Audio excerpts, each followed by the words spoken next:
Hello అండి, blouse యొక్క side joints stitch చేసేటప్పుడు బ్లౌజ్ యొక్క వెనకాల భాగం కంటే ముందు భాగం ఎక్కువ వస్తుంది అని కొందరు అంటున్నారు. ఇంకొందరు ఏమంటున్నారు అంటే వెనకాల భాగం కంటే ముందు భాగం తక్కువ వస్తుంది, అంటే వెనకాలది ఎక్కువ వస్తుంది అని చెప్తున్నారు. సో ఇలా అయినప్పుడు మనం ఏ విధంగా సైడ్ జాయింట్ చేసుకోవాలి మరి అనేది మనం ఈ వీడియోలో క్లియర్గా చూద్దాం. సో ఇక్కడ బ్లౌజ్ యొక్క వెనకాల భాగం కంటే ముందు భాగం అనేది ఎక్కువైంది. ఎంత ఎక్కువైంది? 1/2 ఇంచ్ ఎక్కువైంది. సో అప్పుడు ఏం చేయాలి అంటే ఇక్కడ మనం షేప్ బెల్ట్ స్టిచ్ చేసినాం కదా, ఆ షేప్ బెల్ట్ ఓపెన్ చేయాలి. ఓపెన్ చేసి ఆ పైన పార్ట్ కట్ చేసుకొని మళ్ళీ సేమ్ షేప్ బెల్ట్ స్టిచ్ చేసుకోవాలి. లేదు అనుకోండి ఇక్కడ 4th డాట్ అయినా స్టిచ్ చేసుకోవచ్చు. అర్థమవుతుందా? అయితే 4th డాట్ అయినా స్టిచ్ చేయాలి. లేదు అంటే కింద షేప్ బెల్ట్ జాయిన్ చేసినాం కదా, ఆ షేప్ బెల్ట్ దగ్గర ఓపెన్ చేసి ఆ పైన పార్ట్ కట్ చేసుకోవాలి. షేప్ బెల్ట్ అయితే కట్ చేయొద్దు, కట్ చేసుకోవాలి. ఇవి రెండు ఓకే. ఈ రెండు విధంగా చేసుకుంటే మనకి వెనకాల భాగం కంటే ముందు భాగం కరెక్ట్గా వచ్చిందా రాలేదా అని చెక్ చేసేసుకోవాలి. సో ఇక్కడ మనకు కరెక్ట్గా వచ్చేసింది. అదే విధంగా ఇంకొందరు ఏమంటారు, వెనకాల భాగంది తక్కువైంది, లేదు అంటే వెనకాల భాగంది ఎక్కువైంది అంటారు. ఎందుకు అలా అవుతుంది? అలా అయింది అంటే అది కట్టింగ్లో చేసే మిస్టేక్. ఎప్పుడు కూడా మనం బ్లౌజ్ యొక్క ఫ్రంట్ పార్ట్ కట్ చేస్తున్నప్పుడు ఏం చేస్తాం, వెనకాల భాగంని బేస్ చేసుకునే కదా కట్ చేసుకుంటాం. సో వెనకాల భాగంని బేస్ చేసుకొని కట్ చేస్తాం కాబట్టి ఖచ్చితంగా ముందుది ఎక్కువనన్నా అవుతుంది, తక్కువనన్నా అవుతుంది, కానీ వెనకాలది మాత్రం ఏం ప్రాబ్లం రాదు. అలా ప్రాబ్లం అవుతుంది అని అనుకుంటే కనుక మీరు కట్టింగ్లో చెక్ చేసేసుకోండి. కట్టింగ్లో కూడా నేను ఎలా కట్ చేసుకోవాలి షేప్ బెల్ట్ అనేది కూడా క్లియర్గా చూపించినాను, ఒకసారి చూడండి. సో ఈ విధంగా సైడ్ జాయింట్ చెక్ చేసేసుకోవాలి. చెక్ చేసేసుకున్న తర్వాత మనం వెనకాలది ముందుది జాయిన్ చేసేసుకోవాలి. ఓకే, ఆల్రెడీ మనం ప్రీవియస్ వీడియోలో బ్లౌజ్ యొక్క ఫ్రంట్ పార్ట్లో డాట్స్ ఏ విధంగా స్టిచ్ చేసుకోవాలి అనేది క్లియర్గా చూపించినాను. అదేవిధంగా ఇప్పుడు సైడ్ జాయింట్స్ ఏ విధంగా స్టిచ్ చేయాలి అనేది కూడా చూద్దాం. ఇప్పుడు భుజాలు అయితే జాయిన్ చేసేసుకున్నాం కదా, భుజాలు జాయిన్ చేసేసుకున్న తర్వాత బ్లౌజ్ని ఇప్పుడు నేను చూపించిన విధంగా కరెక్ట్గా మధ్యలోకి ఫోల్డ్ చేసేసుకోండి. వెనకాలది కరెక్ట్గా మధ్యలోకి ఉండాలి. నేను ఎలా అయితే చూపిస్తున్నానో అదే విధంగా చూసేసుకోండి. చాలా మంది కట్టింగ్ కరెక్ట్గానే చేస్తున్నాం, స్టిచ్చింగ్ కరెక్ట్గానే చేస్తున్నాం, సైడ్ జాయింట్స్కి వచ్చేసరికి ప్రాబ్లం అవుతుంది అంటున్నారు. సో ఖచ్చితంగా ఇలా చూడండి. ఇది కిందిది కనబడేది ఏంటి, కాజా పట్టి. కాజా పట్టి ఏమో కాజాలు స్టిచ్ చేస్తాను చూడండి, ఆ ప్లేస్లో పట్టుకోవాలి. హుక్స్ పట్టి ఏమో స్టార్టింగ్ పాయింట్. ఇప్పుడు ఇవి 4 కలిపి నేను ఎలా అయితే పట్టుకున్నానో ఆ విధంగా పట్టేసుకోండి. ఇక్కడ మనం 3 ప్లేసెస్లో చెక్ చేసేసుకోవాలి. అది ఎక్కడ అంటే ఫస్ట్ షోల్డర్, ఇక్కడ భుజం దగ్గర 4 సమానంగా ఉండాలి. లేదు ఒకటి ఎక్కువ ఒకటి తక్కువ వచ్చింది అంటే ఒక 1/2 ఇంచ్ అట్లా కట్ చేసేసుకోండి. ఇక్కడ చంక భాగంలో మనం లోతు అనేది తీసుకుంటాం కాబట్టి ఫ్రంట్ పార్ట్కి లోతు అనేది ఎక్కువ ఉంటుంది. సో ఇది మనం చెక్ చేసుకోవాల్సిన ఫస్ట్ పాయింట్ ఏంటి, షోల్డర్ దగ్గర కరెక్ట్గా ఉండాలి. అదే విధంగా ఇక్కడ లైన్ కనబడుతుంది కదా, ఈ లైన్ ఎక్కడి నుండి వచ్చింది అంటే మనం కట్ చేసుకునేటప్పుడున్న లైన్, ఆ లైన్ దగ్గర నుండి ఇటు సైడ్కి 4 కూడా సమానం ఉండాలి. లేవు కొంచెం ఎక్కువ తక్కువ ఉంది అంటే చిన్నగా సన్నం ఎక్కువ తక్కువ ఉంటే ఇలా కట్ చేసేసుకోండి. ఎక్కువ ఉంటే మాత్రం ఏం చేయాలి, ఫస్ట్ ఇంతకుముందు మనం షేప్ బెల్ట్ దగ్గర కానీ లేదంటే 4th డాట్ దగ్గర కానీ చెక్ చేసేసుకోవాలి. ఈ లైన్ దగ్గర నుండి ఇటు సైడ్కి మాత్రం 4 కరెక్ట్ ఉండాలి. ఫస్ట్ ఏమో భుజం దగ్గర, సెకండ్ ఏమో సైడ్ జాయింట్స్ దగ్గర. ఈ 2 ప్లేసెస్ అయిపోయిన తర్వాత నెక్స్ట్ సేమ్ అదే విధంగా హ్యాండ్ దగ్గర కూడా చెక్ చేసేసుకోవాలి. ఇక్కడ హ్యాండ్ ఒకదానిపైన ఒకటి పెట్టేసుకోండి. లైనింగ్ జాయిన్ చేసుకున్న తర్వాత ఒకదానిపైన ఒకటి పెట్టేసుకొని పైంది కిందిది వదిలేసి లోతు అయితే తీసేసుకోండి. ఇక్కడ ఒక లైన్ కనబడి ఇక్కడ మార్కింగ్ చేసిన చూడండి, అది ఫిట్టింగ్ లైన్. సేమ్ ఈ ఫిట్టింగ్ లైన్ దగ్గర కూడా 4 సమానం ఉండాలి. ఈ ఫిట్టింగ్ లైన్ ఎక్కడి నుండి వచ్చింది, మార్కింగ్ చేసుకున్నప్పుడు కట్టింగ్లో ఉన్న లైన్. సో ఈ లైన్ దగ్గర నుండి ఇటు సైడ్కి కూడా 4 సమానం ఉండాలి. అప్పుడే మనం చేతులు జాయిన్ చేస్తే చేతుల యొక్క కింది భాగంలో కరెక్ట్గా ప్లస్ ఆకారం వస్తుంది. అదేవిధంగా కరెక్ట్గా కుదురుతుంది.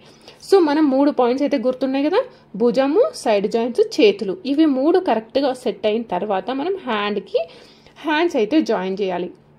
సో హ్యాండ్స్ ఏ విధంగా జాయిన్ చేయాలో చూడండి.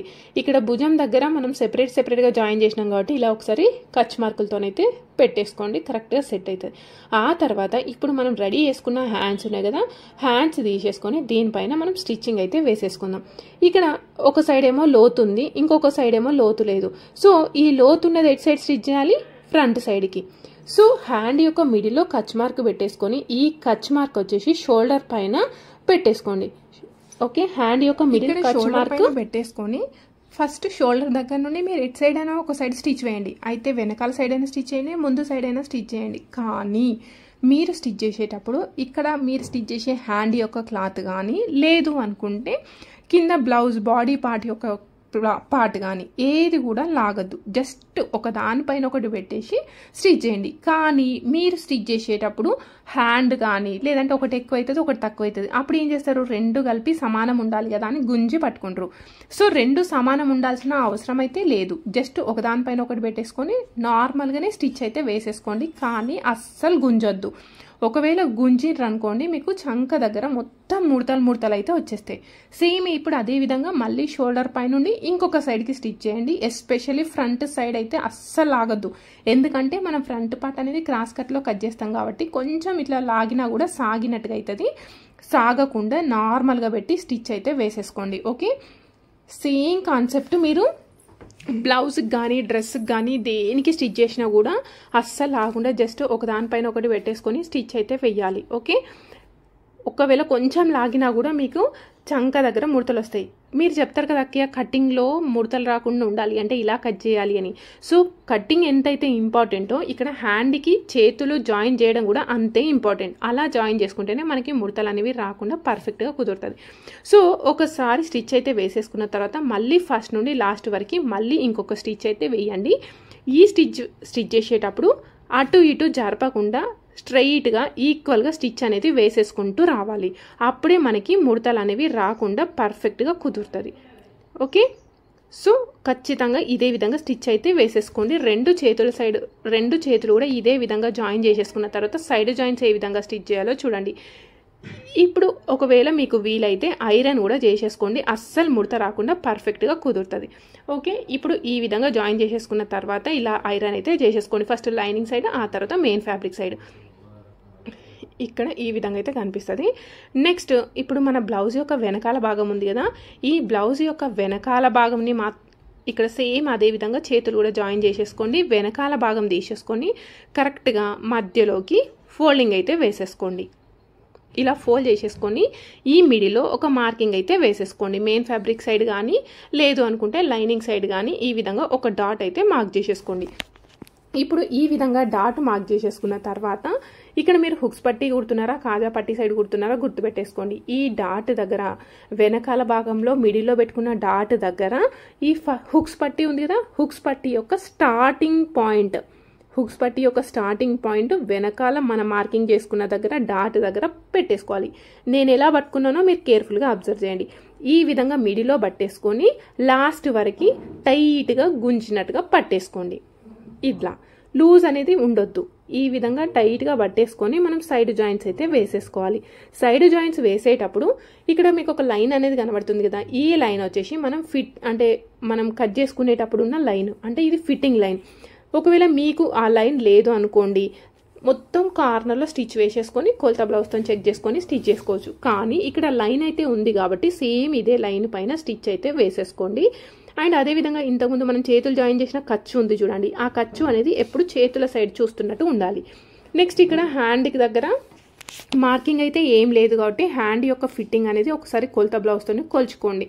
కొలుచుకున్న తర్వాత చంక దగ్గర నుండి ఇక్కడికి ఒక గీతనైనా గీసేసుకోండి స్కేల్ పెట్టేసుకొని. లేదు అనుకుంటే మీకు స్టిచ్ చేయగలుగుతాను అంటే నార్మల్గా ఈ విధంగా అయితే స్టిచ్ చేసేసుకోండి.